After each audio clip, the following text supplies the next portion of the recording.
It does not make sense for us to be moving forward without anything that actually protects our own national security. I want to support our allies, but we have to also make sure that as threats rise against the United States, I mean, Iran is saying straight out they want to attack Americans on U.S. soil. We're seeing growing threats from Russia and Communist China as well. Hundreds of terrorists caught at our border or some in the interior. And we have 2 million gotaways that have entered this country with no interaction to government officials or law enforcement. So we don't know who they are, where they are, or what their intentions are. And quite frankly, as a New York City representative in a post-9/11 world, I get very concerned. If we do not secure our border, what could potentially happen? So that needs to be part of this package. And I think that the Speaker should continue to push Senator Schumer and the President to do something, just reverse some of the executive orders that the President put in place that have created what has been a crisis, not just for the country, but for cities like mine, where we have convicted criminals on the streets. We have people who are gang members, over 1,200 at least. People have been arrested that are in these migrant shelters because they've committed crimes. The fentanyl that's killing Americans.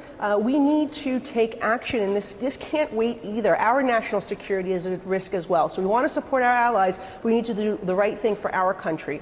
And I hear what you're saying. The House did pass that bill. The Senate's not taking it up. Republicans killed a bipartisan Senate bill that would have solved some issues. President Biden is considering some executive actions, but the courts have ruled he can't reinstate some of the Trump-era measures. So that kind of is the state of play. It's a stalemate on immigration coming from Capitol Hill. And time is of the essence on these aid packages. So what other choice does Mike Johnson have? So what I would argue is that the president made 60 executive order policy changes when he came into office. He can use the same discretion to reverse some of those policies. Do you know that Secretary Malliotakis sent a memo to Customs and Border Protection agents telling them that if somebody is a convicted criminal, that alone is not enough to deport him? That's wrong. So even getting an agreement to reverse some of that. I'm sorry to interrupt you. I just want to push the point there, though. But it is all happening. But at this moment in time, the time is of the essence on the funding for these aid bills.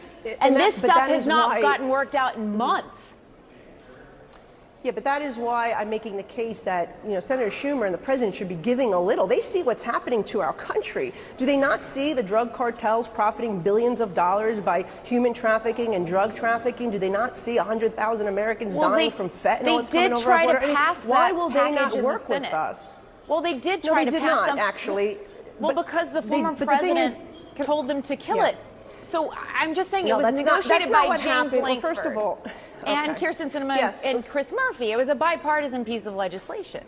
And we have a bipartisan piece of legislation in the House as well. In fact, some of our border security bills have passed with bipartisan support, and Senator Schumer refuses to take them up. In fact, Senator Schumer did not pass this bipartisan bill that you mentioned in the Senate at all, or else we could have potentially had some real negotiation. But the bottom line here is all I think Americans are asking for, certainly my constituents are asking for, common sense measure. Let's just say, if we even put something in the language that just says, if you are a convicted criminal or a known gang member, you are not to be released into the interior. That would make a big difference. But that's not, even something like that we have a hard time extracting from the Democrats. I have a hard time believing that the Democrats wouldn't even do that for this country. And again, he has the power to make some changes here, the president. So he should work with us to do that. Okay, so just